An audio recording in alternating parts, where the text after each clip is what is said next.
Welcome to Indiana Sports Beat Radio. So for the thousands in attendance and the millions watching around the world.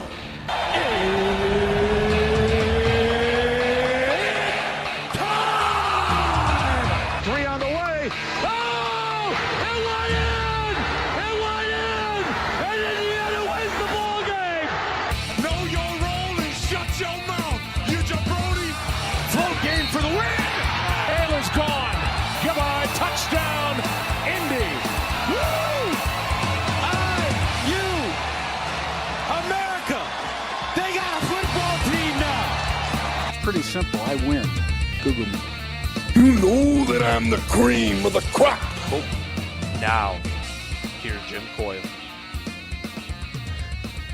Hello, everybody. Welcome in and aboard another day. And glad to be here with you, Indiana Sports Beat Radio. Jim Coyle, as always, on to this Thursday. And, man, Indiana got getting their celebration on this weekend. And they will not be able to have picked a colder weekend to do it. Man, they... luck not on their side there, and it's just been about cold. Everywhere they've been, it's been cold. Why not be cold? It was cold in Miami. A little rainy in Pasadena. Didn't matter. Did not matter. It's not going to matter for this either. I'm just wondering, can Indiana fans fill up Memorial Stadium on one of the coldest Saturdays of the year?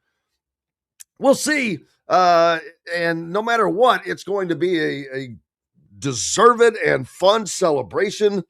Man, you're going to have the Heisman Trophy winner,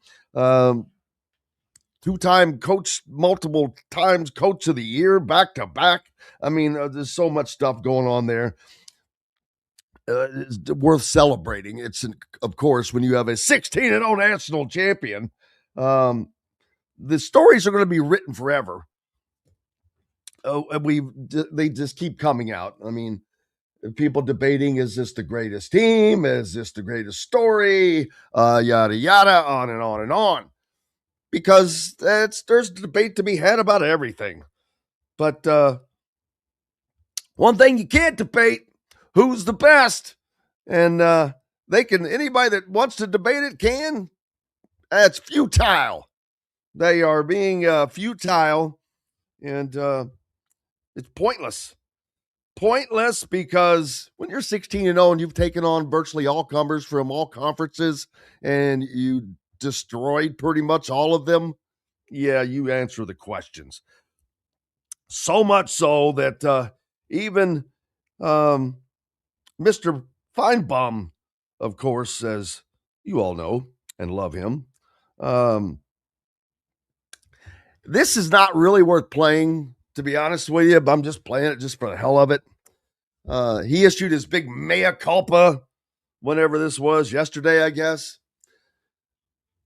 And his sort of acknowledgement to Indiana. But you know what? I need to pull up Rick Bozich's tweet about him because he described him best. But he's not worth paying attention to because he's just a gas bag, an SEC gas bag. And if SEC fans want to love him, let them. You want to listen to that crap? But let me tell you, you know it's crap. Everybody knows it's crap.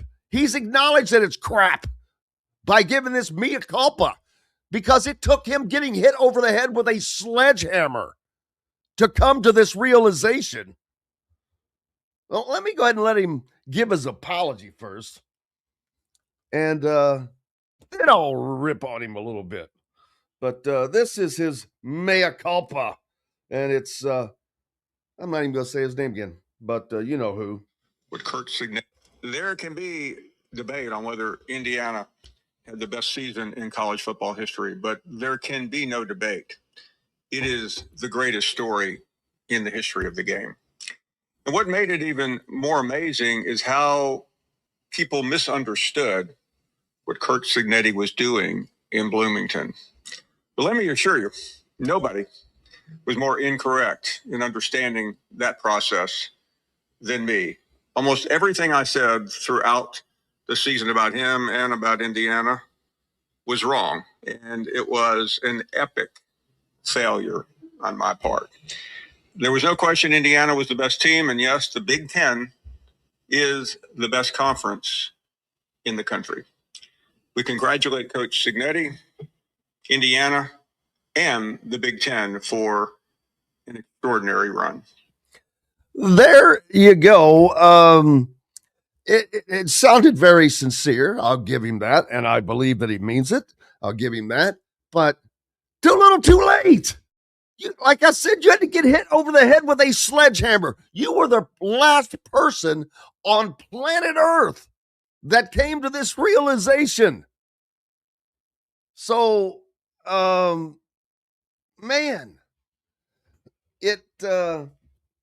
I mean, so what do you want us? What is people? What are people supposed to say?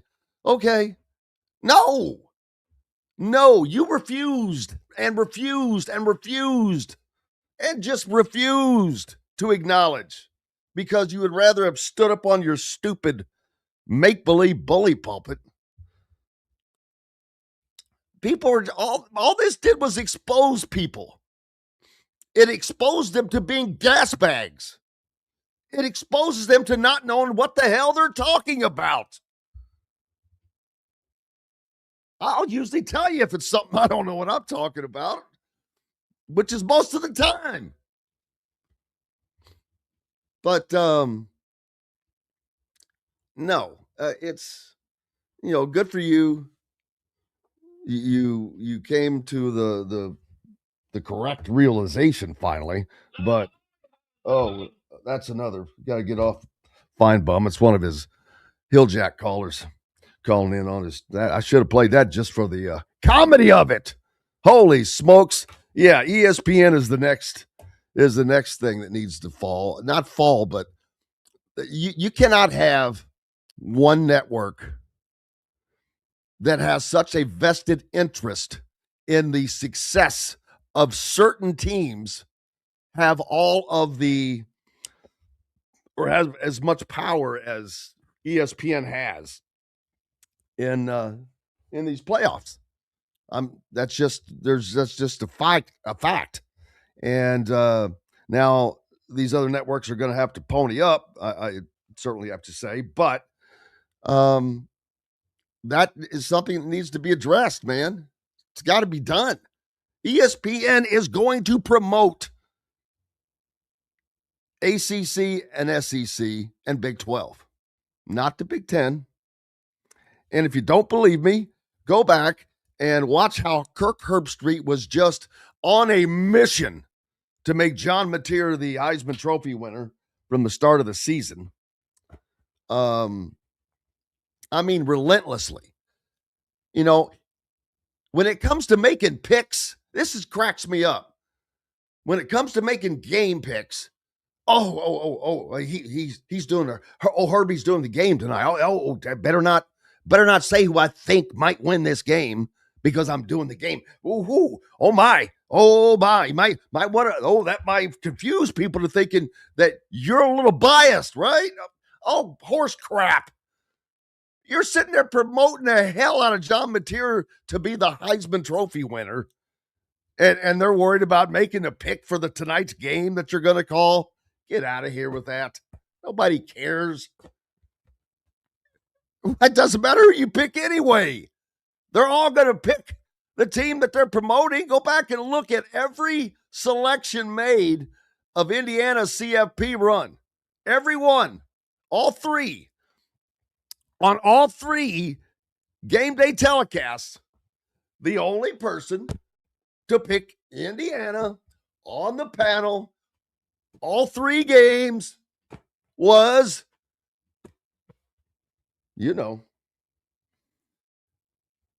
Pat McAfee. Every time. And I truly believe that, the Oregon thing, you wonder, because there's no bias there. How can every one of those people make those picks every time? Yeah. Saban seemed to always pick against Indiana.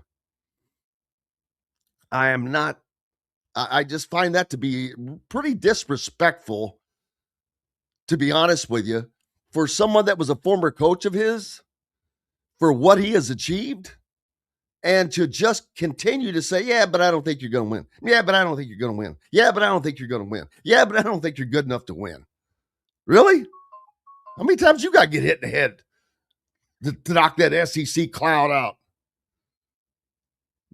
It's an SEC cloud that hangs over all of them, including Nick Saban, who is stuck in his own world of that bubble that he forgets. Oh, that's another thing. I'll have to pull that one up. We've got to hit a break, but he made a comment. I never knew what stars our guys were while they were pulling in every class of nothing but 5 stars. Get out of here. Maybe you didn't know. You weren't the bag man. That may be true. More coming up. Appreciate you being with us. Coach should be joining us, I believe. Either way, we're going to be back. Glad to be here with you. Back after these messages. Andy Moore Honda Bloomington has the deals for you, like great savings on the remaining 2025 Hondas. First-time buyers get more than expected. The Honda Civic and HR-V are the most popular vehicles for first-time buyers in the U.S. Andy Moore Honda Bloomington also has a quality selection of pre-certified used vehicles. And check out the selection of Andy Moore Honda Bloomington's 2026 models, like the Honda Passport, Honda CR-V Hybrid, Honda Ridgeline, and more. ISB Radio with Jim Coyle is brought to you exclusively on The Zone by Andy Moore Honda of Bloomington, Bloomington's #1 Honda dealer. Huddle up, football fans. Tailgate season is here, and nobody gets you ready for game day like Academy Sports and Outdoors. Swing by your local Academy store or shop online at academy.com to find everything you need, from grills to jerseys and more. Be a watch party legend with gear from top brands like Nike and Under Armour, all at unbeatable prices every day. With 8 Academy stores across Indiana, including our Bloomington location, fun can't lose, and neither can you. Gear up today at Academy Sports and Outdoors. If you're looking for a new home in the Indianapolis area, you need Cheryl Sizemore from Brick and Ivy Realty. Cheryl Sizemore has over 2 decades of experience, and that could be the difference in getting the home you want in today's tough housing market. Reach out to Cheryl at CherylSizemoreSells@gmail.com or 317-701-0838. That's 317-701-0838. Let Cheryl Sizemore sell or find your new home today. Looking for a place to have fun with the family, friends, or both? Head to Dave & Buster's by College Mall in Bloomington. Dave & Buster's has a wide array of games for everyone, and Sunday is Fun Day, half off of all games. There are $10 wings, $5 drafts, $5 margaritas from mom and dad watching the IU games on Dave & Buster's giant wall TVs and flat screens. Head out to the new Dave & Buster's by College Mall in Bloomington. Eat, drink, play. Welcome back, Indiana Sports Beat Radio on this Thursday, and glad to have you along. Lots of movement for Indiana football. Alberto Mendoza, of course, in the portal, as we already knew that was happening a day or so ago, heading to Georgia Tech in the ACC. Wishing him the best, and like I said, not sure if he'll wind up back at Indiana. Cannot predict the future. We don't know how things, but maybe he turns Georgia Tech into the rambling wreck of long ago. You never know. I mean, that's the thing. You go off and you forge your own path. And you hate I know that the fans would love to see the storybook ending. And that would be great for another chapter to this book that is going to be an ongoing novel for fans. But it's a different era, and things work out. things work out how they're supposed to. Fernando Mendoza did not know where he was going to be. He thought he was going to Yale. Then it was Cal. Then it was Indiana. Now it's most likely Las Vegas to join the Raiders, as he is expected to be the number 1 overall pick in this year's upcoming NFL draft. It'll be interesting to see if Alberto can win the starting job at Georgia Tech. You know, Indiana is the first-time winner of the national championship since 1996.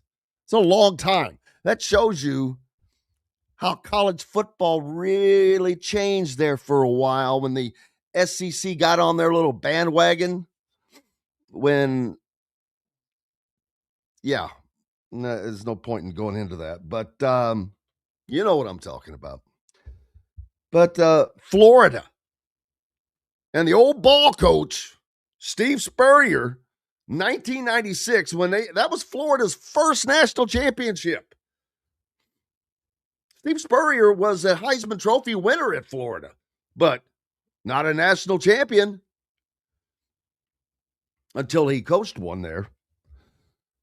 But, you know, you think of Florida and you think of, oh, well, they are great football. No, they didn't win a national championship until 96.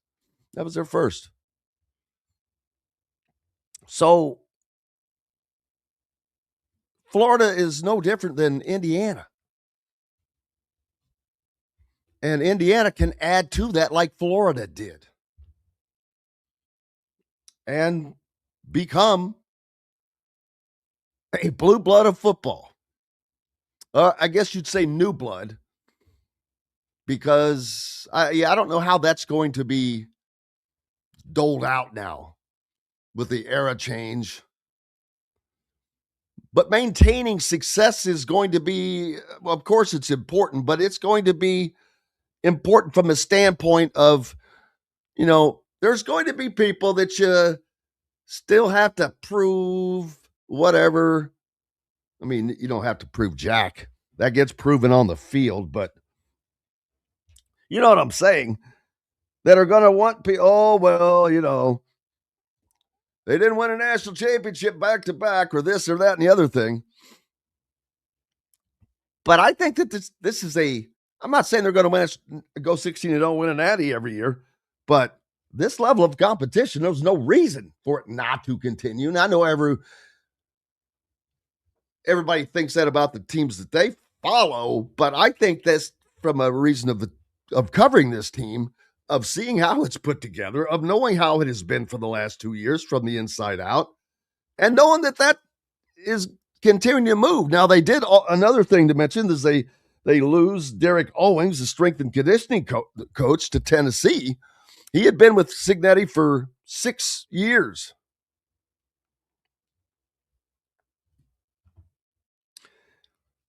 A little surprised by that, but USC made a strong run for him last year. And, you know, I don't know the ins and outs of that.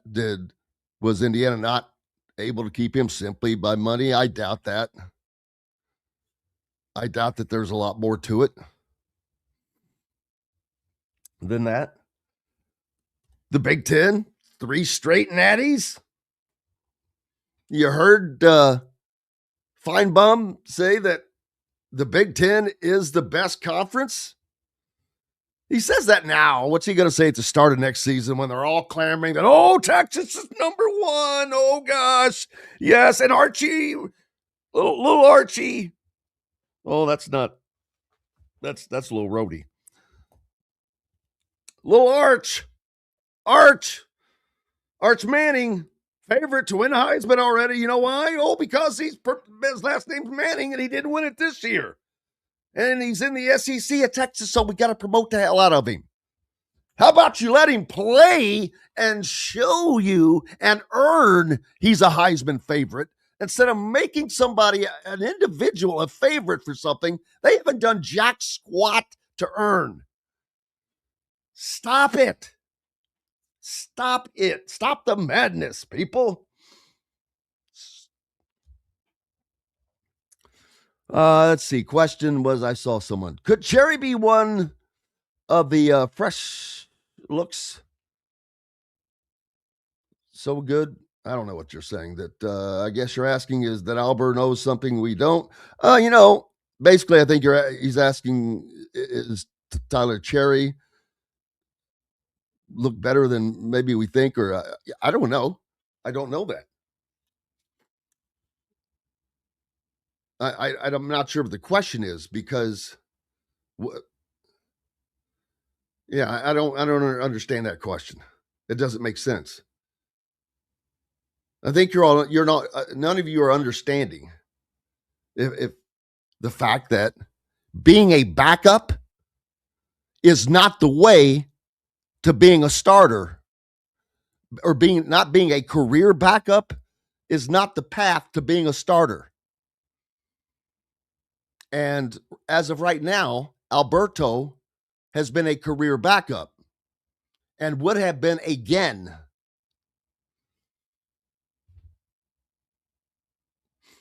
Now, I've expressed over and over my opinion on this, and you all have, because you look at it through different lens, that you just didn't want to lose your player from a fan standpoint. And I kept telling you, he needs starting experience. So here's what you don't know.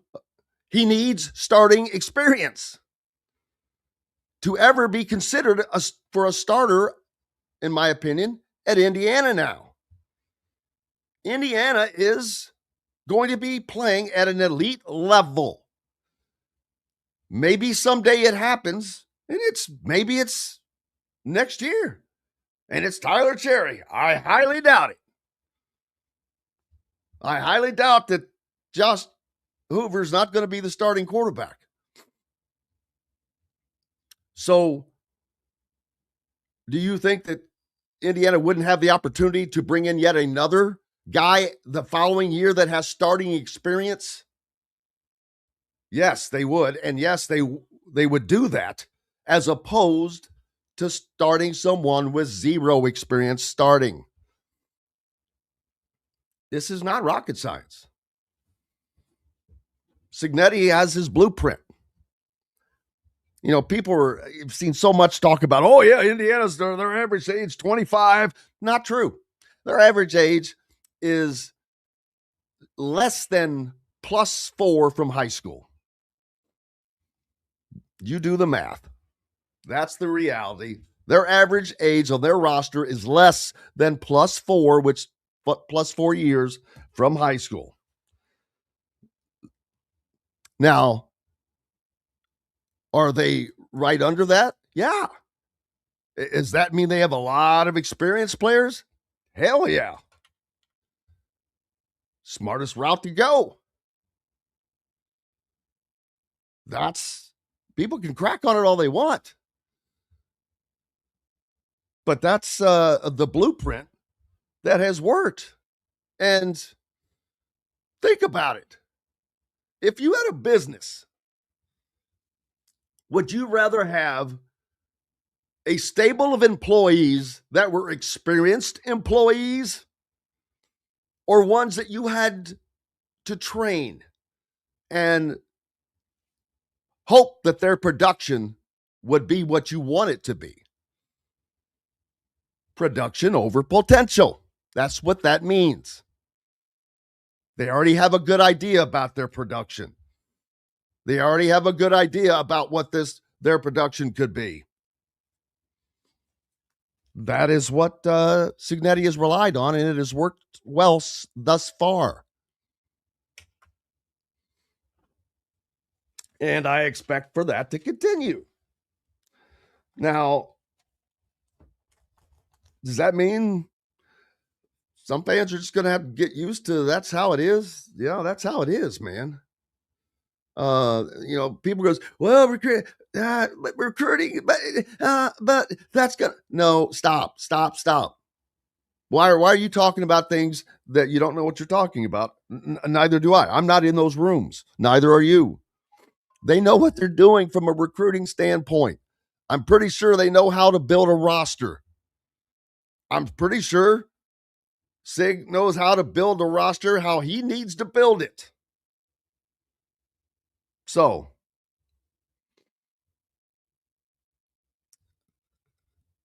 I'm not sure what Robert's talking about. So, Robert, again, man, you guys throw comments out sometimes that are just responses to things. I have no idea what you're saying. But yeah, this football team is built, and it's built to keep going. You know, that question response Signetti gave to the question I asked him. Yes, I played this yesterday that I asked about how do you get to enjoy this, and he basically said, "Hey, I've got too much to do," and yada yada. Well, he's not lying. I mean, they have to strike while the iron is hot. All of this recruiting buzz that's going on. Yeah, not only do you have the big celebration that's going on this Saturday in Bloomington at Memorial Stadium, bunch of recruits coming in. Big time recruits. And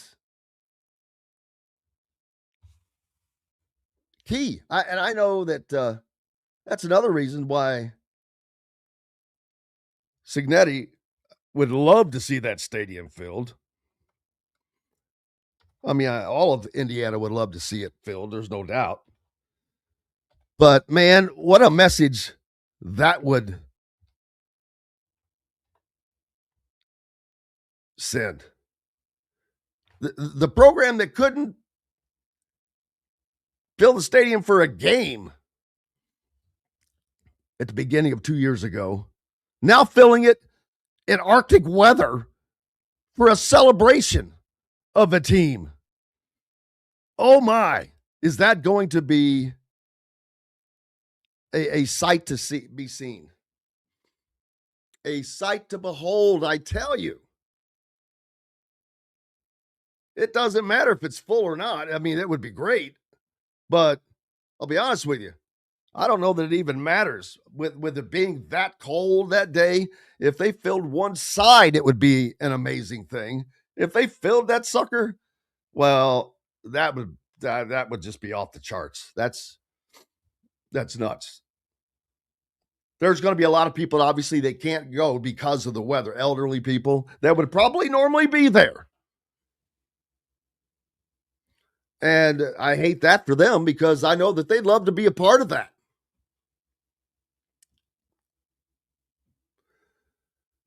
But it is what it is. They will be recognized another time as well. They'll be recognized soon at a basketball game.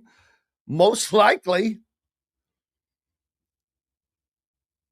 Potentially, unfortunately.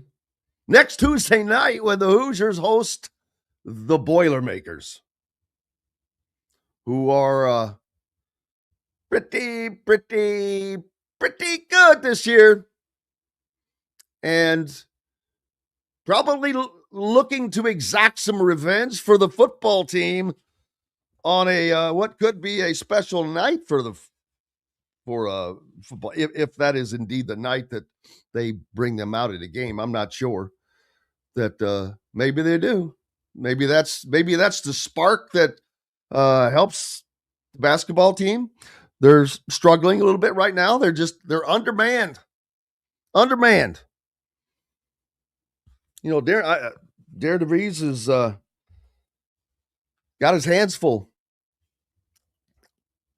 I just said it before. They don't have the horses.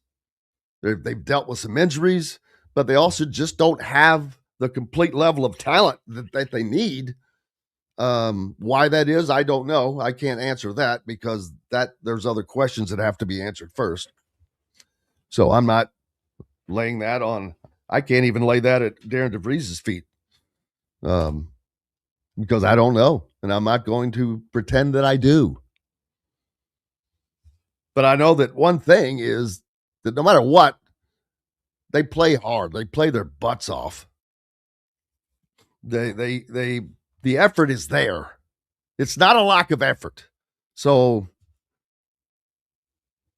that means a lot to the Indiana fan base.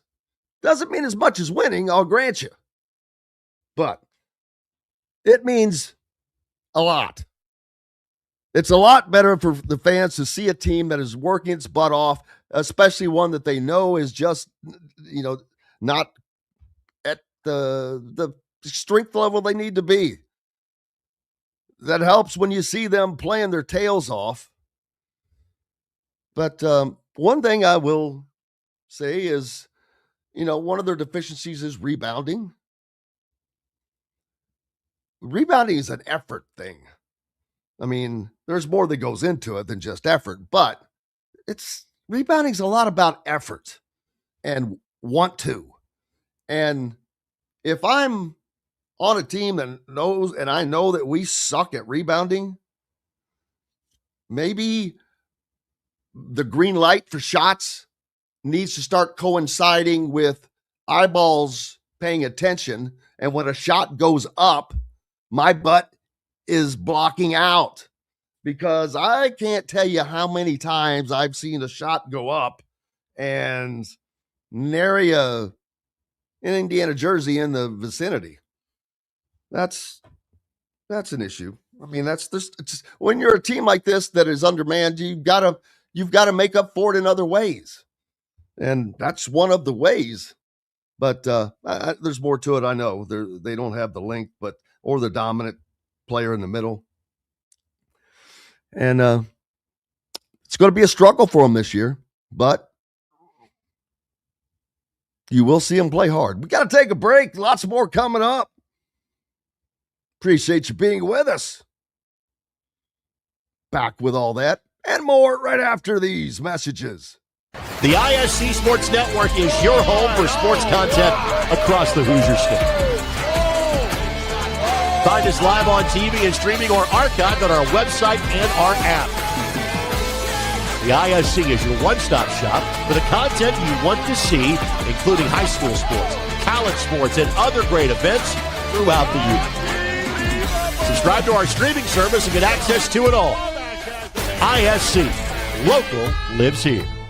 Looking for a place to have fun with the family, friends, or both? Head to Dave & Buster's by College Mall in Bloomington. Dave & Buster's has a wide array of games for everyone, and Sunday is Fun Day, half off of all games. There are $10 wings, $5 drafts, $5 margaritas for mom and dad watching the IU games on Dave & Buster's giant wall TVs and flat screens. Head out to the new Dave & Buster's by College Mall in Bloomington. Eat, drink, play. If you're looking for a new home in the Indianapolis area, you need Cheryl Sizemore from Brick and Ivy Realty. Cheryl Sizemore has over 2 decades of experience, and that could be the difference in getting the home you want in today's tough housing market. Reach out to Cheryl at CherylSizemoreSells@gmail.com or 317-701-0838. That's 317-701-0838. Let Cheryl Sizemore sell or find your new home today. Andy Moore Honda Bloomington has the deals for you, like great savings on the remaining 2025 Hondas. First-time buyers get more than expected. The Honda Civic and HR-V are the most popular vehicles for first-time buyers in the U.S. Andy Moore Honda Bloomington also has a quality selection of pre-certified used vehicles. And check out the selection of Andy Moore Honda Bloomington's 2026 models, like the Honda Passport, Honda CR-V Hybrid, Honda Ridgeline, and more. ISB Radio with Jim Coyle is brought to you exclusively on the Zone by Andy Moore Honda of Bloomington, Bloomington's #1 Honda dealer. Welcome back, Indiana Sports Beat Radio on this Thursday. Glad to be here as well. Glad to have you along. Hope you're ready for the cold weekend, the cold snap that is coming through, baby. And I'm talking Arctic. I don't like it. I don't like it at all. I do not. When we were down in Miami, it was not exactly balmy, Dylan Sinn will be joining us here in a bit. There you go. I'm just talking, Dylan, about down in Miami. It wasn't exactly balmy when we were down there. I mean, it was better than what it was back in Bloomington, no doubt, or wherever in Fort Wayne or Evansville, doesn't matter. Dylan up in Fort Wayne, as a matter of fact, from the Fort Wayne Journal-Gazette. But, yeah, it's going to be cold this weekend. And I just don't like it. I'm not a fan of the cold, Dylan. And I don't think that most people are, but what are you going to do, right? Dylan still having an issue trying to get with us. But, yeah, the IU celebration taking place outside at Memorial Stadium, which is kind of funny, like I said, because we're going to see a lot of people there. I don't know how many. I don't know if that stadium will be full. One side will be full. I don't know. And I'm not putting expectations on people because of what the weather is expecting to be. And if you want to know what it is going to be, I'll tell you in a second. Dylan joining us now. I was just talking about, the weather. It stinks. It really stinks that for this celebration, it's going to be possibly the coldest stinking Saturday of the year. But with that said, Dylan, I'm wondering how many people are going to be there, because I think there will be a lot turnout. And we're going to see a crowd that in Memorial Stadium in January in sub-zero weather that they couldn't get for a game 2 years ago. Yeah. No, I think that's exactly right. I mean, we saw people. I saw the videos of people lining up along the overpasses on the highway as the bus was coming Wasn't that back. great? Yeah, it was fantastic. And that it was pretty cold that day, right? Like it might be a little bit colder on Saturday, but not that much. And so it's going to be a huge turnout, I have to assume. And boy, it should be a lot of fun. It should be a really, really fun scene. And I saw all the stuff because, we were both in Miami, but I saw the pictures and stuff from the people out on Kirkwood. Oh my gosh. I mean, woo, it was amazing. It was, that was like, looked like back in the basketball championship days, man. Yeah, I mean, I don't really have a frame of reference for the basketball championships because I was not alive, but I will take your word for it. It was one of those things where, I mean, the entire street was filled, right? And then we saw the scenes from inside Assembly Hall, where they had the watch party, which was also really, really fun. So yeah, looked like an absolute scene down there in Bloomington, as you might expect, and just everyone out there on the street having a lot of fun. So that was, man, what a scene that was, honestly. Yeah, and early in the show, I played the Mea Culpa from one Paul Feinbaum, and I halfway didn't want to play it because I'm like, I don't think he deserves this attention.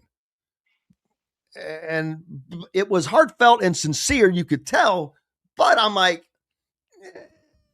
no, you had to get head over the head with the slammer. You were the last sledgehammer. You were the last person on planet Earth that came to acknowledge this. And other than a diehard SEC fan. And so I'm like, dude, even fans of the SEC teams were acknowledging, not him. So I'm like, I'm sorry.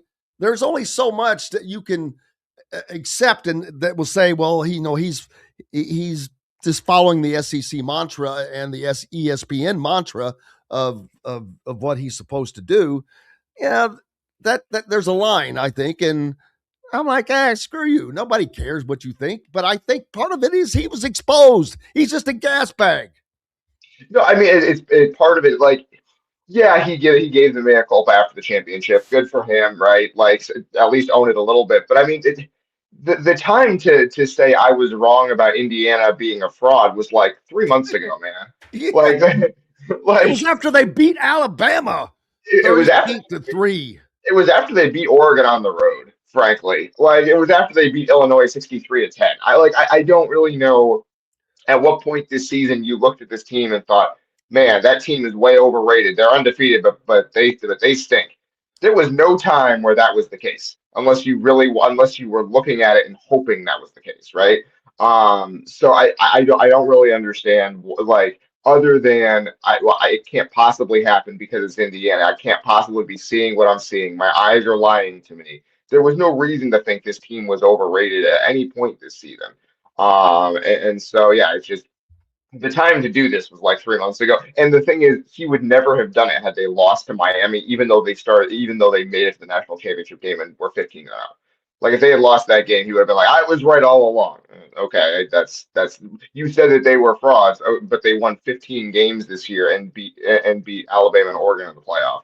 I that was the thing to me is that Indiana was a fantastic team, regardless of what happened in that championship game. Frankly, like they were the best team in the country to me, regardless of what happened in that championship. I get that. Obviously, you I have to agree. win to hold the trophy, but But by the more than time they that, got Dylan, there, they had yeah. to win it. They had to seal the deal. Oh yes, This just had to be done because I agree with you. But we covered this team and I've known since last year that there's this stuff is just good. It's not what people think. And then this year, you knew, oh man, I knew this team's going to be better. Their schedule's tougher, but the team is better. Well, you know what? Everybody else is still living on the old mantra. In the SEC, people are still living on in that deal, and it's like, and Nick Saban is too. I truly believe that. I truly, honestly believe that. Of all the things that he knows, not once did he pick Indiana to win. Maybe Kurt Signetti said, "Hey, don't pick us to win because you never do, and don't do it now." But I mean, Nick Saban put on a Miami hat before the before the championship game on the college game day set. It was like I was like, huh, it's really odd that he stumped pretty hard for Miami. I was like, okay, go ahead, man. Good for you. Like you said, I'm sure Curt Cignetti was not displeased with that at all. I'm sure he was like, all right, man, that's good for you, and we'll use that as fuel like we always do.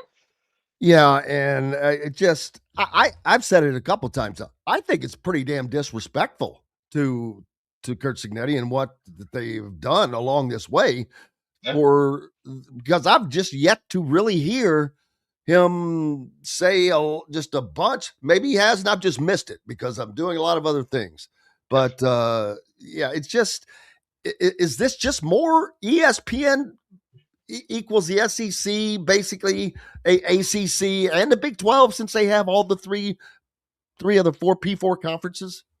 No, it's interesting because I think it really is just a lot of people who watch the sport their entire lives. And I was this way for a while too, but people who watch the sport their entire lives, I think they thought it couldn't possibly be Indiana. Indiana's never good. That's not the way this sport works. It's never been the way the sport works. It's much easier to assume that this team is a fraud because if it's not a fraud, we have to question every assumption we've ever had about college football. And so it was the path of least resistance to say, yeah, IU's going to lose somewhere along the way, because of course they were going to lose somewhere along the way because this is Indiana. They're not going to win anything. And so, but then they did. And now we have to question every assumption we've ever had about college football. Like that to me, and as someone who's loved college football basically my entire life, I didn't think Indiana could do this. Like I thought Chris Kennedy would have success here. I loved the hire. I thought they deserved to be in the playoff last year. I thought they were going to be good again this year. I didn't think they were going to win the championship. This is so out of left field to me. Like obviously, as good as they were last year, you could kind of see another good team coming this year. But the idea of Indiana winning the national championship, even as recently as like October, to me was just so crazy that I couldn't even fathom it. Right. And then they went out and did it. And it's like, well, I guess everything we knew about college football was wrong and or changing because IU was able to do it. So good for them. Yeah, I don't know when. I'll be honest with you. I cannot tell you when that started to creep into my head. I don't think I looked. I was looking at that. CFP was something that I was looking at, but that number maybe a CFP buy was the thing that I was looking at. And when they went to Eugene and won that game with authority, that opened everybody's eyes, but it also showed what this team is capable of doing against some elite talent. Yeah, absolutely. And then, well, I think the moment for me that really crystallized it was when they went in there and went toe to toe with Ohio State. It was like, okay, to me, Ohio State was the best team in the country at the time. I thought they were the number one team. And then IU went in there and not just won the game, but physically stood toe to toe with them and said, "You are not better than us. We are your equal or better, and we are going to go win this game." And they did it, right? Like they sacked Julian Sayin 5 times, and they stopped the Ohio State run game to some extent and stopped them in the red zone.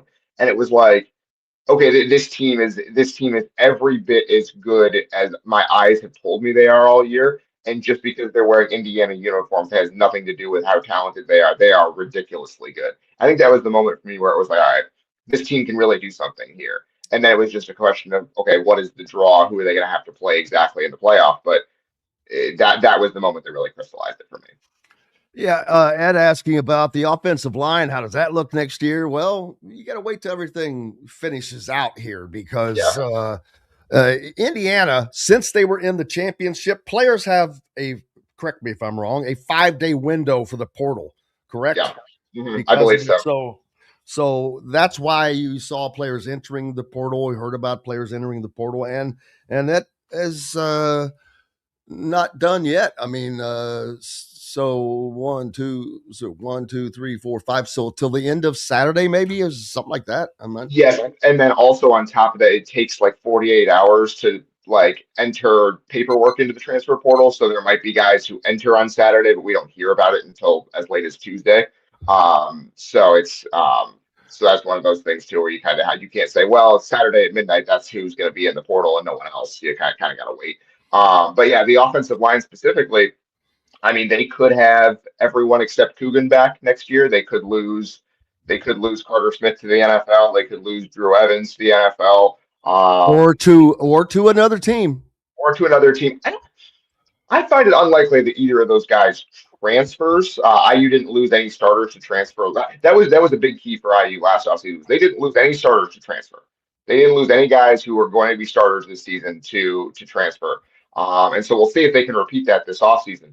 But they didn't bring in a bunch of offensive linemen from the portal. They brought in one in Bruner from Wisconsin, who looks like he should be pretty good. But they didn't bring in a bunch of guys from the portal on the offensive line, which suggests to me they're thinking they're going to get at least a couple guys back. And so because that's the thing, is that's what they did, and Cincinnati talked about this in January or earlier this month, was basically they took that time, the bye week between the Big Ten championship and the Rose Bowl, that big gap they had, and basically talked to all the players. We're like, hey, what are your plans at the end of this season? What do you think? And they had an idea about what everyone was going to do, and then they went out in the portal like, all right, based on that information, what do we need in the portal? And so you can kind of look at what they got in the transfer portal as an indication of some of the decisions these guys are going to make. And the fact they only brought in one offensive lineman suggests to me they think they're going to get at least a couple of guys on that line back. Now, obviously, Pat Coogan is gone. He is out of eligibility, so he will be off to the NFL. But the other guys could be back, so we'll have to see. Yeah, and that was a major part of the success of course, every part of it was, but it starts and ends there. If you don't have a good offensive line, well, we've seen what it does for you. Just see Indiana football, BC, before Cignetti. And that's pretty much what you'll get. Indiana already, well, you know what? I've got to take a quick break. So we've got more coming up.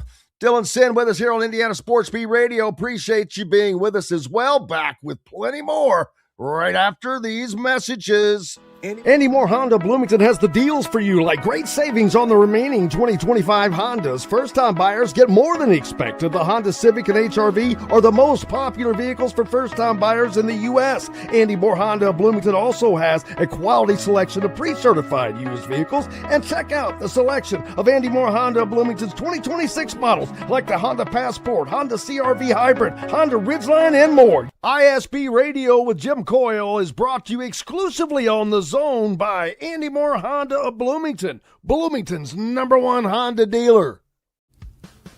Huddle up, football fans. Tailgate season is here, and nobody gets you ready for game day like Academy Sports and Outdoors. Swing by your local Academy store or shop online at academy.com to find everything you need, from grills to jerseys and more. Be a watch party legend with gear from top brands like Nike and Under Armour, all at unbeatable prices every day. With 8 Academy stores across Indiana, including our Bloomington location, fun can't lose, and neither can you. Gear up today at Academy Sports and Outdoors. If you're looking for a new home in the Indianapolis area, you need Cheryl Sizemore from Brick and Ivy Realty. Cheryl Sizemore has over 2 decades of experience, and that could be the difference in getting the home you want in today's tough housing market. Reach out to Cheryl at CherylSizemoreSells@gmail.com or 317-701-0838. That's 317-701-0838. Let Cheryl Sizemore sell or find your new home today. Looking for a place to have fun with the family, friends, or both? Head to Dave & Buster's by College Ball in Bloomington. Dave & Buster's has a wide array of games for everyone, and Sunday is fun day, half off of all games. There are $10 wings, $5 drafts, $5 margaritas for mom and dad watching the IU games on Dave & Buster's giant wall TVs and flat screens. Head out to the new Dave & Buster's by College Ball in Bloomington. Eat, drink, play. Welcome back, Indiana Sports Beat Radio on this Thursday. Thank you for being with us. Jim Coyle, along with Dylan Sinn, joining me from the Fort Wayne Journal-Gazette. How are things up there in Fort Wayne, brother? They are, as you said earlier, they are very cold. It is extremely cold here, and I don't think it is going to change very soon. But other than that, should be it's great up here. There's people in Fort Wayne are excited about IU. Let's put it that way. Well, with good reason, as they should be. I mean, things are rolling along, and it's going to be fun. And they've got a lot of talent coming in this weekend in addition to having this celebration. That's another part of it, Dylan, is getting to use this as a gigantic recruiting tool. And that's, when I mentioned about, I'm curious on how many people are going to show up, because that's going to send a couple of different messages. First of all, if you get a stadium full of people in freaking January in Arctic weather at Indiana, wow, that is just a loud message. And that sends a message to other fans. It sends a message to other schools that, hey, this is not a flash in the pan. This people they really care about this. I've seen a lot about people talking about Indiana bandwagon fans and all that. What the hell did they have to cheer for? I mean, let's be honest. All these holier than thou people from these holier than thou programs. Oh, we've been following our team forever. Well, you didn't suck. You weren't the losingest program ever, and I'm sorry if that offends anybody, but it's just truth. But you know what? There were fans there, and you're seeing it, and you're seeing what the Indiana fan base can do. Mercy. Holy cow. Check, see Pasadena, see Atlanta, see Miami. How many do you, they went into Miami and outshowed up the home team in their own stadium, in their own hometown. That doesn't happen in the South, no less. Yes. In the South. Yeah. It's wild. And I think that's something that I have seen as I've covered this team over the last couple of years here. I've seen a lot of fans and talked to a lot of fans who basically have told me, I've been an IU fan my whole life, and I just never thought that something like this was possible. It's just so special to have rooted for this team forever and for it to finally come together for them in not only like a 9-3 way, but an undefeated way, right? Like, I talked to a guy here in Fort Wayne for a story. This was last year, actually. I talked to him last year for a story, and he basically told me about his dad, who played for Indiana in the late 40s and early 50s. And he said that his dad, for the rest of his life, was always like, this is our year. This is our year, right? And his dad passed away a couple of years ago before seeing that he got hired. And he had been thinking for a while about, like, all of last season, he was thinking about what his dad would have thought of this team, of how good they are, and how special that would have been to him. And those fans are everywhere. Those fans who spent every year thinking maybe this year we'll finally figure it out. Those fans are everywhere. And sure, are there some fans who didn't care about this until now? Sure, yeah, they cared about as much as the administration did, right? About Indiana football. And now they're probably going to be fans for life because they realize what's possible. And so, yeah, every team that wins the championship gains fans along the way. That's just how it works. I don't think that's not a knock on IU.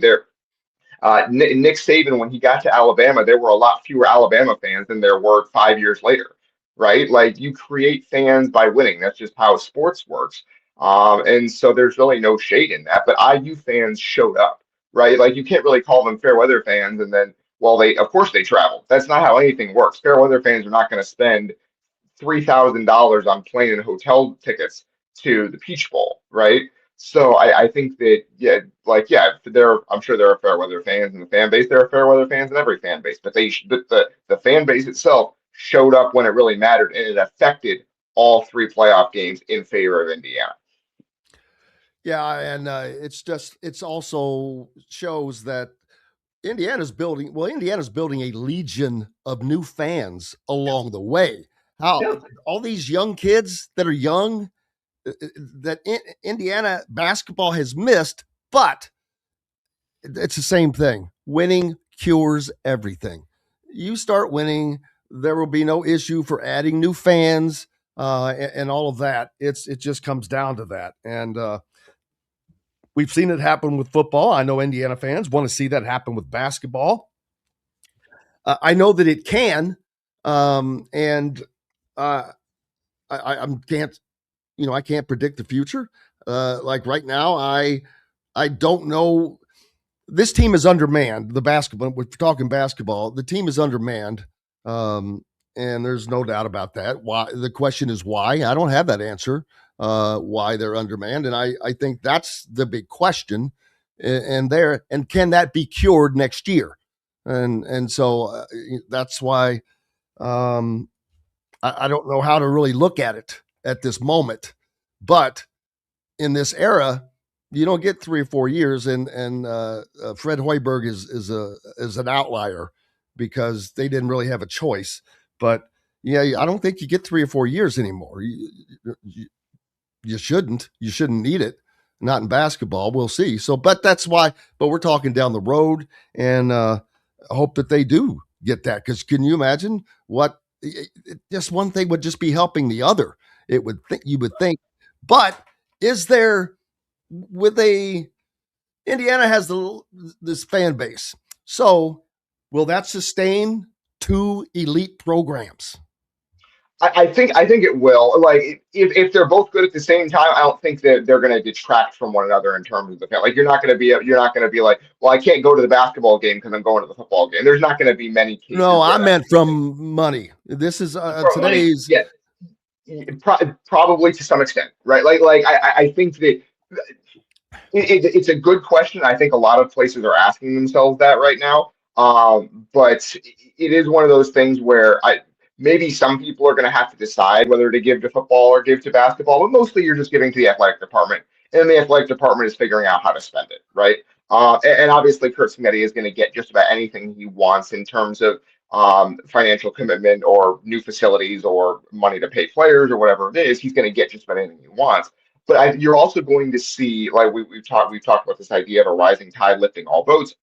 You're going to see a lot of people getting to the athletic department that never gave before, or giving more than they gave before because they feel some ownership of this football championship. And so I would guess the athletic department is going to have one of its best fundraising years ever over the next 365 days because of the football championship. And some of that money can be used on basketball, right? Obviously, a lot of it's going to go to football because Curt Smitty should and will get whatever he wants. But there's going to be some money left over for basketball, believe me. And so it is to a certain extent a rising tide lifting all boats. Now on the margins, there might be some choices you have to make where we've talked about this for a while. Like, okay, basketball and football are both after high level recruits, and they need X amount of money to get that recruit, and you only have a certain amount of money. Which one do you choose, right? And that's probably going to be pretty rare, I would guess, in terms of that specific scenario, and you can probably hit someone up and say, well, we got these two guys, can you help us get both of them? I'm sure that would be the case at some point, but it's on the margin, right? And I do think there's going to be a lot of money coming in this year just because of the football championship that can also be used for basketball. Well, but you also have to look at the fact that IU is going to be bringing in better talent on the football side of things. I mentioned briefly that this Saturday, of course, they're going to be having a bunch of guys in that they're trying to get to become Indiana football players, elite guys. And one of them, they could get their first 5-star out of this. Who knows? But along with that is going to be a higher price tag. It's just how it works. Josh Hoover, he may not go out and win the Heisman next year, but he's probably going to make more money than Fernando Mendoza did this year. That's just the long and the short of it. And that is not necessarily even because he's a better class of recruit. It's just because year over year, the price is going up. The price is going up for these guys every single year. Like last year, I believe last season in 2024, Texas had the most expensive roster in the country with like $22 million, right? I think Ohio State paid over $30 million for its roster this year, right? And they were not, I don't know if they were the most expensive roster in the country. In fact, I don't think they were. And so Texas A&M, no, I don't know that. So yeah, I don't know. Texas A&M was the highest of the CFP teams. Okay.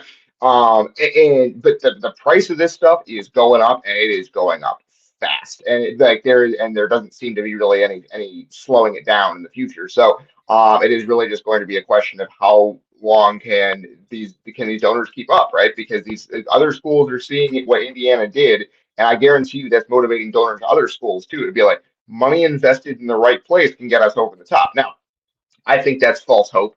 Frankly, I think that you need that. Very few coaches other than Curt Cignetti could have done what he did, even with the money IU provided. Probably no other coaches, but other than Curt Cignetti. So but there are a lot of teams that are feeling hope right now that if we invest money in the right way in the right spots, we can go on the same kind of run. And we'll see. But there's going to be a lot of competition for these guys because there's going to be a lot of money pouring into the sport because of Indiana. Over the next year, it is kind of crazy how much Indiana has kind of changed the paradigm just by winning. Yeah, and the thing that I keep seeing, I know that most reporters know this, but most fans are still not grasping. Yeah. Indiana, I'm talking about non-IU fans. Most non-IU fans are just simply not grasping the fact this Hoosier team was not built on money. They were one of the lowest of the CFP teams. I'm not saying they didn't spend any money, but they did not buy a team. This is guys that were the right fits that had transferred in, the core guys that Cignetti liked, all that stuff that came together. It's a coaching staff. This was a lot of different ingredients. Money is a part of it, but it is far from the biggest part. Yeah, I think that the phrase we're looking for here is necessary but not sufficient, right? Like you needed a certain level of money to get a certain number of the players in the building. Like they like if they had offered Fernando Mendoza half of what they eventually paid him, they probably would not have gotten him, right? Like there was a number to get in the door for some of these guys. But then on top of that, you had to coach them up. You had to develop, you had to pick the right guys. It wasn't just, well, we spent more money than everyone else, therefore, of course, we won. That's not how this worked, right? Texas Tech tried that, and Texas Tech had a great season, better than they've ever had before. You can buy some level of success. We have not seen yet being able to buy a national championship.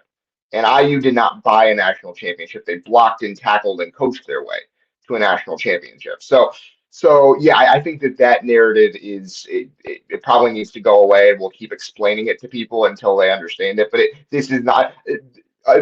Yeah, every team nowadays pays their players, and so in a certain sense, anyone who wins the championship buys a championship. But that's not what people are talking about, right? IU did not go out and outspend literally everyone for every player on their roster, and then go win with the best players. That's not how this worked, right? So money was necessary, but not sufficient to win the championship. They needed a whole lot of other things to go right, and they did. Absolutely. But it wasn't by accident. It was by precision, precise planning, precise execution, and a never wavering effort on those things nonstop. I mean, living it that day in, day out, and getting those players unbelievably to all buy in and live on that same page. It was, it's still remarkable. It's a remarkable thing to see.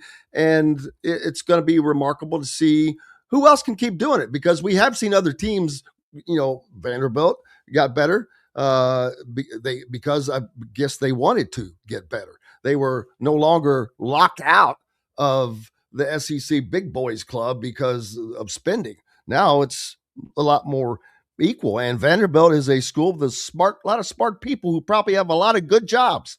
Yeah. One thing I don't even know about Vanderbilt. Do we know where they are in terms of NIL in the SEC? Or are they Nope. are they even? They're a private school. Yeah, it's one of those things. Like, I don't know if they're actually spending more. I mean, I'm sure they're spending more relative to what they were like 10 years ago compared to the rest of the SEC. But like, how much of what Vanderbilt is doing is just because Diego Pavia is great, right? Like, obviously Eli Stowers is going to be a first round pick. We get it, but their defense wasn't very good. Are they going to be like an 8-9 win team after Diego Pavia? I don't know, frankly. Like, I don't know if they're going to be able to if they're going to be able to follow up on this in the way it kind of seems like IU is. We'll have to see. Obviously, they got the 5-star quarterback. That was a big deal. Jared Curtis. They flipped him from Georgia, and so they have a 5-star quarterback coming in as a freshman this year. But long term, are they investing at the level IU is compared to the rest of their conference? I don't know, but that one might be more of a flash in the pan. We'll have to see.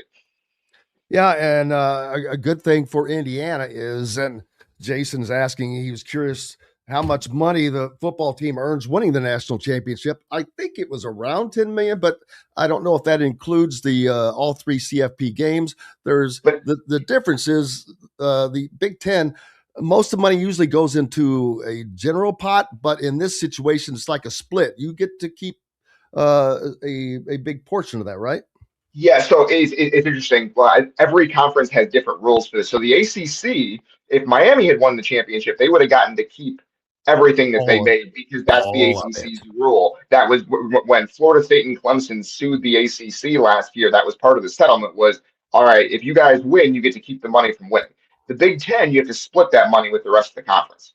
And so but not all of it, I don't think. Not all of it. You get to keep some of it, right? Like, I'm not sure exactly what the number is, but unlike Miami would have gotten more for winning than IU did. Let's put it that way. And because that's the ACC's rule, the Big Ten has not instituted that kind of rule yet. It's much more of an equitable split. Not entirely equitable, I don't think, but still it is an equitable split. Yeah, Notre Dame is another team that gets to keep all the money that they make in CFP games. And that's another thing. With, what are they going to do with the CFP? Is it going to stay at 12? Is it going to go to 16? The deadline is Friday. The deadline is Friday for them to decide. If they don't make a decision by Friday, and what we've heard is the Big Ten wants 24 teams and the SEC wants 16. And so if they can't yeah, but nobody's going to do 24. Why? How are you going to switch to a 24-team field like that? I don't understand. I don't know why Tony Petitti has really dug in his heels on a couple of things I don't really think make a ton of sense over the last year or so here. And frankly, I don't think he's done a very good job over the last year or so. But he is. Yeah, and so, but that seems to be the state of play right now. Is the Big Ten wants 24, the SEC wants 16. Both sides are dug in, and until they agree, it's just going to stay at 12. If they can't agree to a new format by Friday, it's just going to stay at 12 for the foreseeable future, which, frankly, I don't mind. I think 12 is a fine number. I don't know why we're trying to expand it immediately. We've had 2 years at 12. We've had several really good games. Dude, you're up in Fort Wayne. You cover the one program that is the reason why that they are demanding that they go to 16, because Notre Dame needs a guarantee that they're not going to be shut out. That's what's in their mind. Notre Dame is not. No. Notre Dame is not the one standing on the table demanding they expand. No. I'm not saying that. They've already stood on the table. They held their breath, stomped their feet, and they cried until they were given this bullcrap offer of basically a guarantee that they're going to be in. And it's horse crap. Join a conference and stop playing the bottom of the barrel P4 conference teams so you can be equally judged like the rest of the teams in college football. I mean, Notre Dame had a higher strength of schedule than Miami this year. Based on what? Based on the teams. See, that stuff doesn't mean jack to me, because guess what? Well, the AP what are you, this, and Texas is number one. Penn State. No. Strength of schedule is based on how the teams did during the season. Like that's yes, but those numbers are all skewed, man. It just I don't buy. I just don't buy into that. I buy on field performance, what you do. Well, sure, but who do you beat? Yeah, but and that's fine. But you're talking about they didn't play anyone. They played basically the same schedule as Miami did. Like, except but one big difference: they beat the teams. Miami beat teams, and Notre Dame didn't. They lost. Well, I mean, Miami beat Notre Dame. That was the one good win Miami had all year. But that's my point. Is you're saying, well, we can't judge them because they don't play. Well, Miami didn't play anybody other than Notre Dame. So, and that's fine. Like I'm not saying that Notre Dame should have been in the playoff over Miami. I'm saying that their schedule was fine. Notre Dame plays. Looks like Miami was correctly judged, though. Well, sure, but Notre Dame had a higher strength. It's like my point is, you're saying that we can't judge Notre Dame because they don't play anyone. Well, Miami didn't play anyone, and it seems like they were pretty good. I don't think you can accurately judge Notre Dame because of the schedule they play. That's just Miami played the same schedule this year. Miami played a worse schedule than Notre Dame did this year. And I am not arguing that because I don't. They didn't get left out, so there was no argument. Well, and that's not what we're talking about. You're talking about the future, though, right? You're saying we can't judge Notre Dame because they don't ever play anyone. Well, they played teams this year, and if they'd won, they would have been justifiably in. I don't think that I think not playing in a conference does not give you an accurate representation. If you're they played 10 P4 If they played 10 I don't care. Yes, but how many of them were crap teams? Most of them. Exactly the same number as Miami. Exactly the same number as Miami. You can't make it's not a same comparison though. That's just judged only on and I'm late for a break.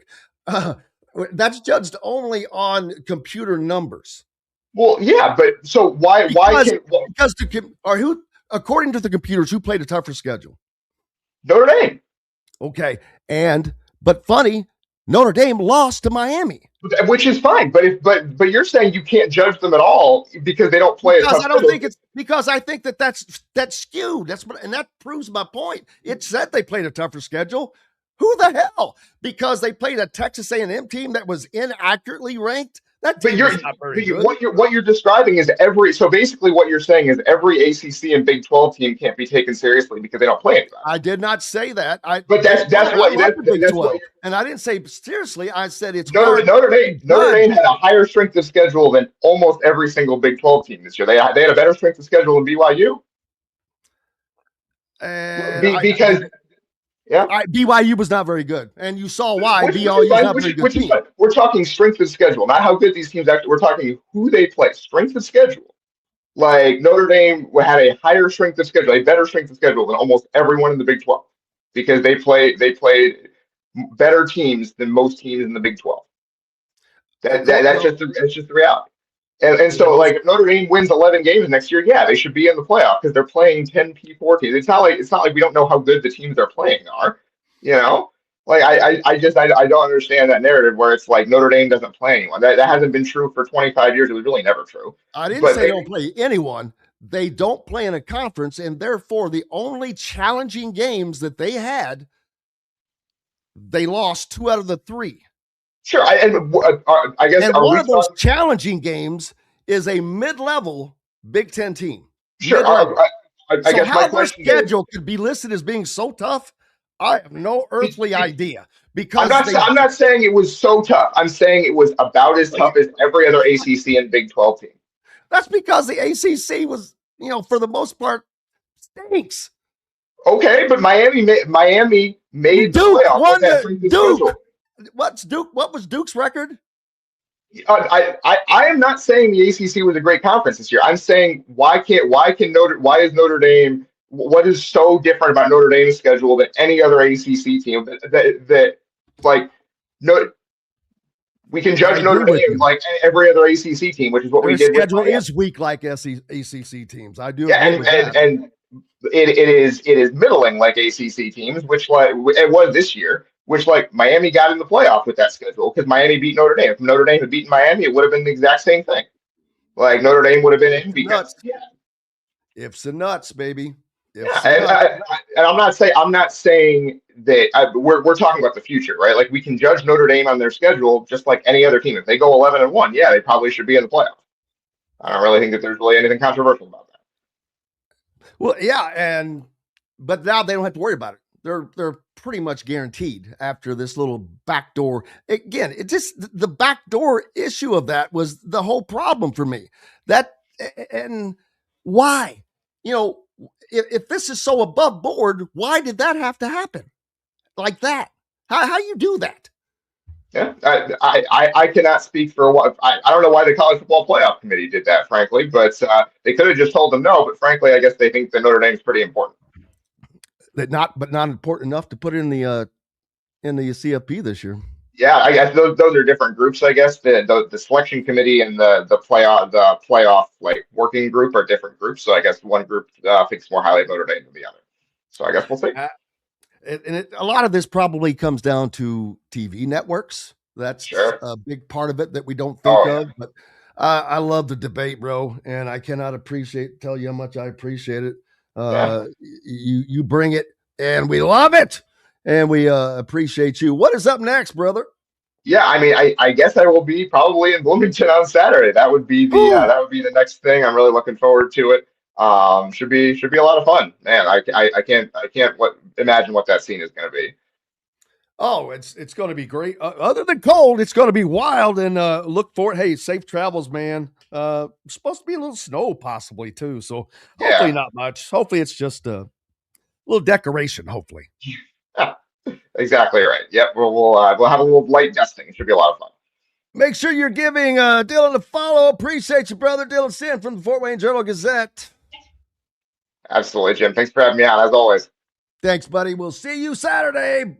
We've got more coming up right after we take a break. The ISC Sports Network is your home for sports content across the Hoosier State. Find us live on TV and streaming or archived on our website and our app.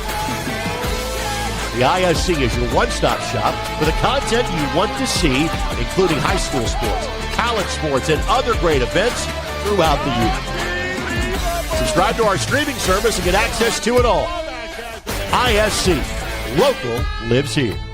Looking for a place to have fun with the family, friends, or both? Head to Dave & Buster's by College Mall in Bloomington. Dave & Buster's has a wide array of games for everyone, and Sunday is fun day, half off of all games. There are $10 wings, $5 drafts, $5 margaritas for mom and dad watching the IU games on Dave & Buster's giant wall TVs and flat screens. Head out to the new Dave & Buster's by College Mall in Bloomington. Eat, drink, play. If you're looking for a new home in the Indianapolis area, you need Cheryl Sizemore from Brick and Ivy Realty. Cheryl Sizemore has over 2 decades of experience, and that could be the difference in getting the home you want in today's tough housing market. Reach out to Cheryl at CherylSizemoreSells@gmail.com or 317-701-0838. That's 317-701-0838. Let Cheryl Sizemore sell or find your new home today.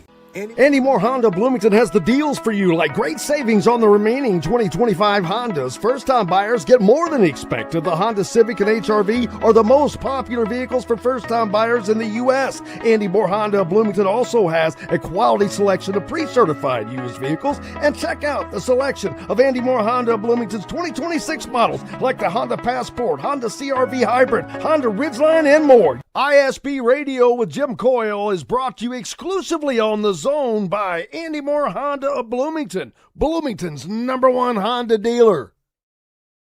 Welcome back, Indiana Sports Beat Radio on this Thursday. Glad to have you along and glad to be with you. Appreciate you as always. Big celebration happening up in Bloomington, down in Bloomington, wherever you are. I am in Bloomington. But this Saturday, and you get to the stadium. It's free. And celebrate your 2026 national champion, undefeated Indiana Hoosier football program. And that's going to be a wild affair. I mean, I think that it's going to be, even though it's Arctic, I think you're going to have a lot of people that want to show up and be a part of that, as they should be. And the team getting recognized. I know a lot of people are probably wondering why won't they wait or postpone it? Probably because of timing. With as many players as possible, they're going to be going in a lot of different directions. Let's just be honest with you. A lot of classes by the guys that are seniors and guys like Fernando Mendoza are taken online, so they can continue doing that without having to be on site per se. And they're going to be getting ready. A lot of them are going to be getting ready for the draft. For those that won't, that are not coming back, there will be a few that are going to be hitting the portal. And so that's probably why that you're looking at it, and it is what it is. So that's how it's going to be. Yeah. Woo. Coach Griff may jump on with us as well. And but Saturday, they may be looking at we're have to keep an eye on the snow for Saturday. That is a definite potential. And I don't know if it will impact it. They'll probably have to keep watching it right up until you get closer, but you can't cancel it at the last minute either. So I would say that they might have to make a decision tomorrow, if a decision is made to change it. I'm not going to prognosticate there in any way because don't have any reason to. So hopefully it'll go off unhitched without a problem, and it'll get to happen. But no matter what, people will be celebrating them. Hey, if you are in Bloomington, by the way, make sure you head out to Dave & Buster's. They've got specials for all the IU games. I know that the team appreciate it. $5 drafts and margaritas on game nights. Half-price games from Sunday through Thursdays. Man. So get in there and have some fun, especially right now. Great place to go hang out with the fam. You can let the kids run wild, and you can relax, have some you time for yourself. That sounds like a good idea. And don't forget our friend Dr. J down there in Sellersburg. Keep that healthy championship smile at Reynolds Family Dentistry. Man, the cold weather coming in this weekend, but and another reason why Indiana really wants this celebration to go off is because it is a big recruiting weekend. And so I'm not sure how it's going to happen. Again, I mean, I don't mean that. I don't mean how it's going to happen. I'm not sure how it's going to go with the weather, but hopefully it is able to happen, because it will be a great time for Indiana to be able to do both, to have that celebration as well as bring in those recruits one more time. Anytime you get a chance to celebrate a natty with recruits, yeah, you're going to try to do it at all cost, because it doesn't happen every day. Got to make hay when the sun is shining. There will be big-time recruits in town right now planned for this, and that's another reason, like I just said, why that a lot of plans are laid, travel plans. A lot of guys are local targets. you can go to thehoosier.com and get the entire list of all the guys that are expected there.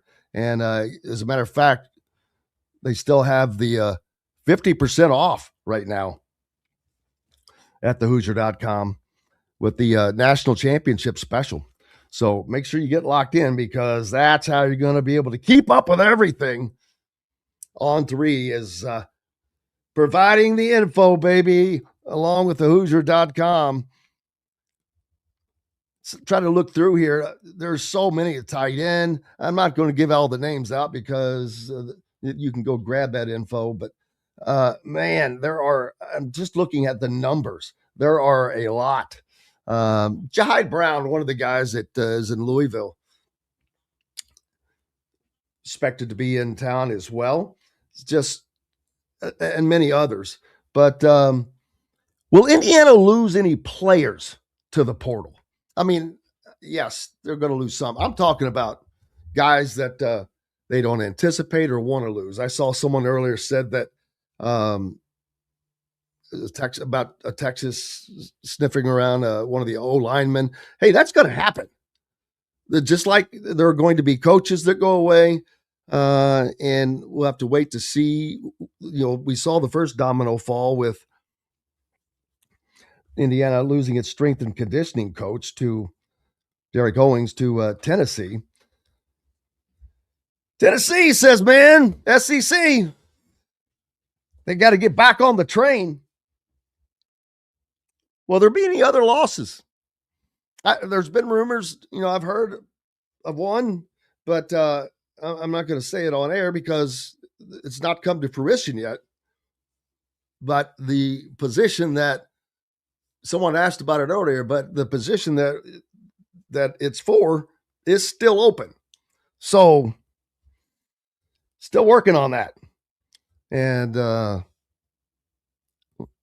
I would think that it would be hard to hold the staff together after you make that kind of run, because some of these coaches are also at, I don't want to say their peak, but they're hotter right now because Indiana looks so good in every facet of the game. We know that the coordinators, they're pretty much locked down at the moment. But there are others. Last year, you saw Tino Sunseri leave to become an offensive coordinator. And that's what you will see. Position coaches that get an opportunity to go become a coordinator, to take that step up. Or, unless there's a personal thing involved that gets them closer to home. But usually it's to get that next level because they want to move up. They want to become a coordinator most of the time. Not all guys want that. I don't know that I like Bob Bostad. I think that he's such a good offensive line coach. Maybe, I'm not saying he stays that forever, but maybe he enjoys it that much and gets valued enough that works. We've heard Bryant Haynes several times say, you know what? Hey, I'm not saying never, but right now, I don't necessarily have to be a head coach. Good reason. He's being paid well. He's doing well. He's considered a, quasi head coach of the defense. Did a pretty damn good job. So we'll have to see what the actual fallout ends up being, but it's all good. And that means other good coaches are going to want to come. There's going to be coaches that want to come to see what this is about, that really want to work under this system and learn. There's no question. How can you not? If this is what you want to do for a living, yeah, you better know it. And that's what the coaching clinics. Boy, now Kurt Cignetti was asked about that, and he said, hey, I'm not big on having a lot of visitors. Now, will he ultimately have clinics like that? I Probably not, because his time is so taken up. Now, speaking, that's a different thing. Can you imagine Kurt Signetti out on the CEO speaking tour? Not that he needs the money, as he said in the response to my question the other day now, but he will command a pretty penny because people are going to want to hear what he has to say on how to lead an organization, period. They're going to want to hear what he has to say on winning, on getting to the finish line, on having a blueprint and a purpose and a vision and how to stay to that. Because that carries over to business. It is a business. A big business. And it will continue to be. Dylan mentioned earlier when I said that, Josh Hoover will assuredly make more money than Fernando Mendoza did. And it's funny to say because you saw what Mendoza just did. He won the Heisman, led his team to a Big Ten championship, national championship. Wasn't the only one. I get that. I'm just saying, as a quarterback. But the money goes up and up. Where is that line, though? It's a good question. There has to be. When do we get to the, not necessarily the breaking point, but here's the threshold. Not sure if we do. Teams just think, as long as teams think money can solve the problems, then we'll never get there, because it's not about money. I mean, money is a part of it, yeah, but you can't just throw money at it, Texas. Texas has been trying to buy a national championship. Well, how long I can't readily say, but I can definitely say that ever since the NIL era, they have tried harder to win a national championship. They have poured money into their roster from day one.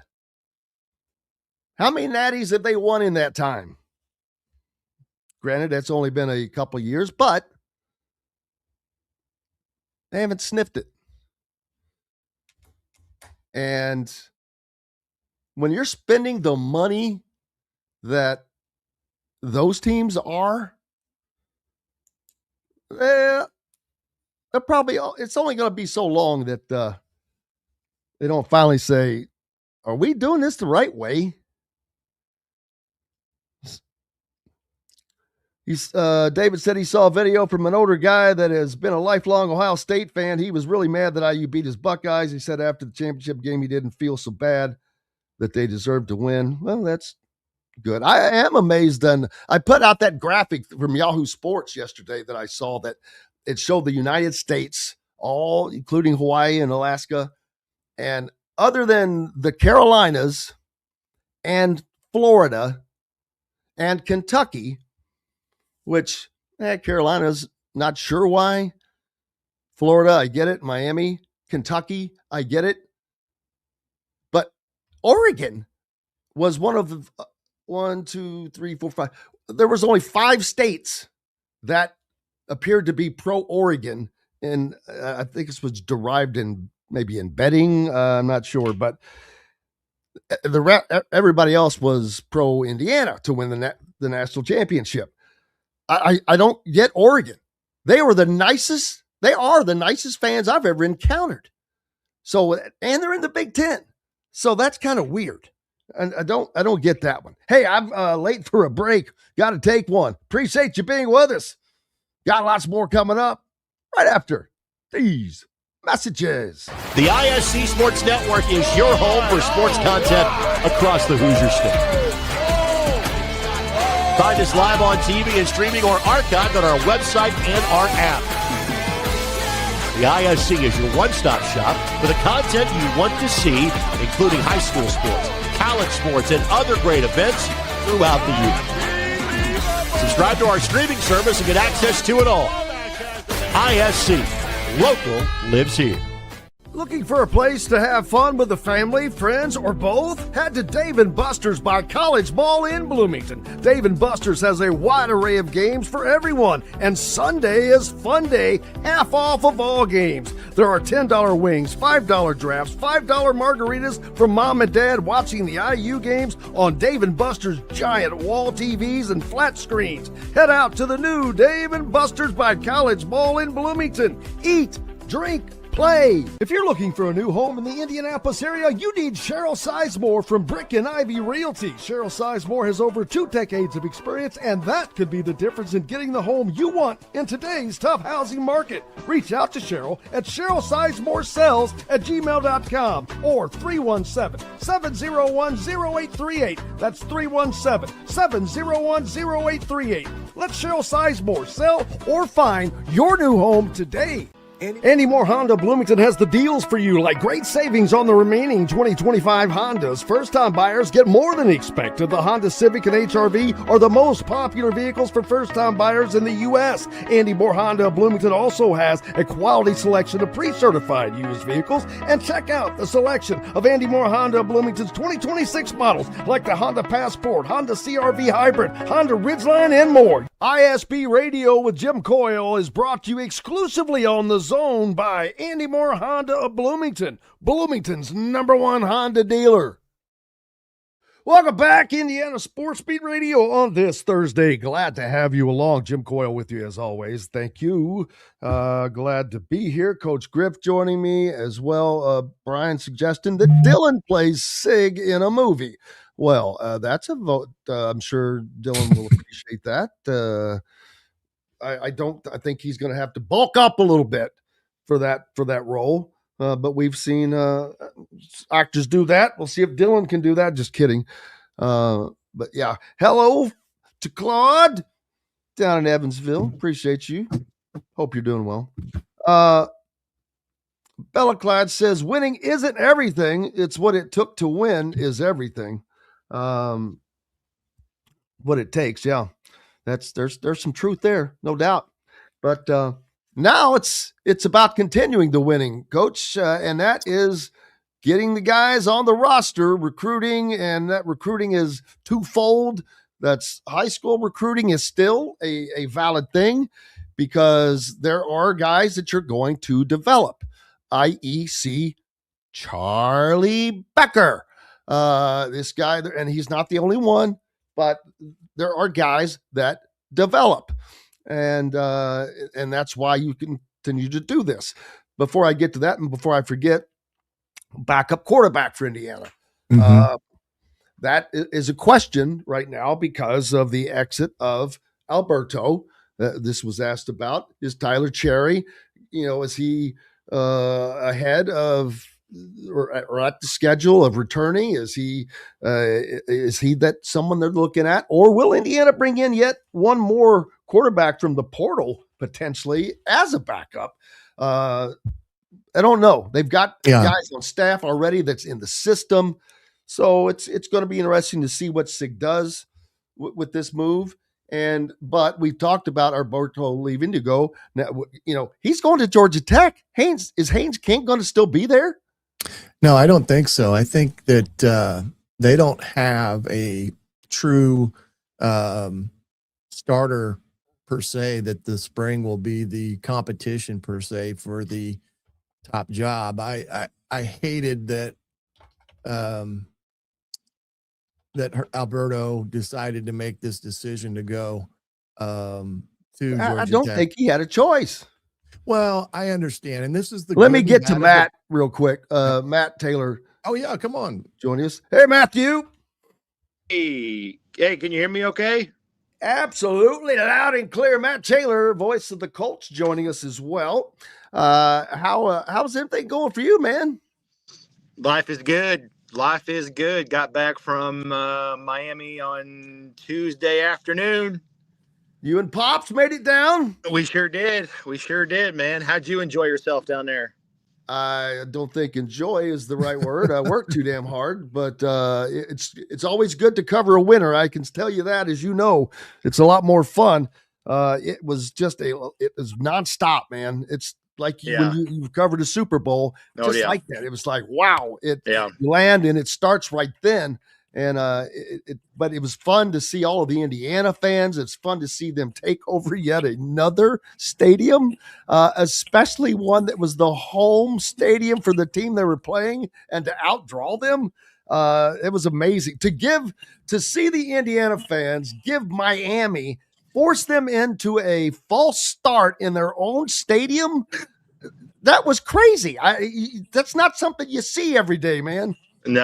No, it was really loud. I mean, I've never been to a national championship game before, so I really don't have a whole lot of context and things to base it on. But it didn't feel, sometimes the stigma on those games, the Super Bowl, it's like it kind of feels corporate. It feels, white collar, if you will. I didn't get that sense at all. Like, I felt like I was at a major college football game. I felt like I was, what it reminded me of a little bit. And I've been to plenty of games like this. It reminded me of at Freedom Hall down in Louisville when IU had played Kentucky, Yeah. and that place was kind of split right down the middle. I don't think it was a total split, but I mean, you could definitely see, the Oh side no, of the I stadium. can tell you. Yeah. I mean, On the one side, it was split right in the middle, just like you're talking about the old days. right. But on the opposite side, that It's all split red. didn't occur. Yeah. Yes, it was all red. And so that was the difference right there. But for Indiana fans to be able to get their hands on those tickets and to do that, it was, again, big time. But it like I said, that penalty, that was amazing to see, and that's just part of it. But what a great game from a game standpoint. It was Yeah. a score game with an opportunity for the Miami to take the lead, and the Indiana defense stepped up. But what a great game! Ebbs and flows. There's Yeah. a lot to watch there. It really was a great game. You know what? Being at the game, I'm just so. I think I've got this condition in me now to really trust the playmaking ability of the entire team on both sides of the ball and play complementary football and special teams contributing as well. So like throughout the course of that game, actually being at the game, I really believe this, or I want you to believe this because it's true. Like, I never really felt like it was gonna be. I mean, I knew it was a close game, but I never really felt threatened. I was never really worried because I just, in the back of my mind, subconsciously, like, they're just going to keep making plays, right? They're going to keep moving the ball. They're going to continue to, control the line of scrimmage, and they're going to be fine. But it was actually funny because, like, going back and watching that game a little bit on TV, it was like, oh my gosh, like this, I got more nervous watching the game the second time on TV, knowing the outcome was going to be an IU win, than I actually was being there at the game in person, which is crazy to say. But I mean, that just speaks to, how well coached of a team they are, and the buy-in that they had, and the level of execution that they had in all three phases all season long. It was remarkable. And to see that confetti fly, and to see everybody around me in the section that I was in, there were people losing their minds. You had grown men crying. You had just strangers hugging each other. I mean, it was great in every sense of the word. Just how unprecedented this is, and how no one saw this coming 2 years ago. And to see it, I mean, it felt like the flashpoint of a movie, and it really did. Well, and I saw Danny Cannell, who said he's been to every championship of the CFP era, that there's never been in, which was 10 or whatever the number that he'd been to. He'd never seen an environment that electric. And to say that about one that the home team is being outdrawn pretty big, and now they've got to carry it on. But this is similar to what you saw, or the Colts after once Peyton got there and that winning started happening. Yeah. Colts Nation has been one of the most loyal fan bases in the NFL since they got to Indianapolis. Yeah, I think it just speaks to football, right? People love football. And, you had that spark and the catalyst of the 95-96 Colts with Jim Harbaugh. And, they kind of unexpectedly go to the AFC Championship game, and they're that Hail Mary pass away to Aaron Bailey in the end zone from going to the Super Bowl. It captured the hearts of football fans in Central Indiana, right? It's not like there's not football fans up here. It's not like there's no such thing as IU football fans. They just need a reason to get excited about it. And what Curt Cignetti said at the end of his press conference, I think it was the press conference the following day on Tuesday, I thought he summed it up pretty well. And it's kind of what I've been championing for now 2 decades as an IU football adult fan. It's just take yourself seriously, right? The biggest reason why IU football had not experienced high-level success before in the past is because there was not a commitment from the top. And that is so true. And he comes in and changes the perception and the mindset of how people think and how they should perceive IU football, and changes the ideologies of the university president, and gets way more buy-in than I ever thought they would from the athletic program to commit and dedicate resources to football. So I have 2 takeaways from this whole experience. The first one is I knew the IU brand was huge. I just didn't think it was that big. I was blown away by the brand and the following of IU athletics. Again, I knew it was huge, but I would rival it right up there with the Colts in terms of popularity and backing in this state. There is a lot of dollars and there is a lot of support for IU athletics. I mean, the entire town of Atlanta, both of those stadiums, like you mentioned, Mercedes-Benz and Hard Rock Stadium, most of those stadiums were just red. The only reason why there were Miami fans there is because the game was played in Miami and they have to give tickets to Miami fans. Otherwise, you'd see even more IU fans there. And the second takeaway is that you're starting to see just they're more so than any other sport, college football has a ruling class. And the ruling class likes to rule. And they like to keep it a boys' club. And what you've seen the last 2 years from IU football has basically, they've kicked those doors down. And now every program in the country that's sort of middling can now say to themselves, we've got a chance, right? The Minnesotas of the world, the Virginia Techs, the Wake Forests, the Cals, the Stanfords, they have more of a chance now because of the blueprint that IU just showed everybody, that you have to have the right processes, the right leaders in charge, and you have to have the commitment from the top, but you can do it. And the ruling class in college football that we've known it to be now for 2 decades with Ohio State, Michigan, Alabama, Georgia, and Clemson, it doesn't exist anymore because of modern times. And I think that's a good thing for college sports. I agree with you, brother. I agree with you. Matt Taylor, the wise and sage wisdom of the voice of the Indianapolis Colts. Appreciate you, my friend, as always. Uh-oh. Hope you had a great time, and we get to talk about this more next week. And I think I lost Matt there, and that's okay. We just had to cut out anyway. But, man, looking forward to doing this again. Tomorrow, we're getting headed end of the week. It's Friday coming up tomorrow. Looking forward to it, although a cold is starting to come in. But looking forward to the celebration this week, and hopefully that will happen. And looking forward to talking to Matt again next week. And just enjoy the conversation. It's always fun. Love it. And enjoy the conversation with each and every one of you. Make sure you stay tuned. Keep it locked here on all your radio dials. And stay tuned for Glass. We've got more, or not any more coming up today, more coming up tomorrow. Until then, I'm Jim Coyle. I will see you on the radio. Thanks for listening to Indiana Sports Beat Radio. Be sure to subscribe to our YouTube page for more clips and team coverage of Indiana basketball, football, and more. You can also find full episodes and tons of other content on thehoosier.com. We'll see you next time for another edition of Indiana Sports Beat Radio.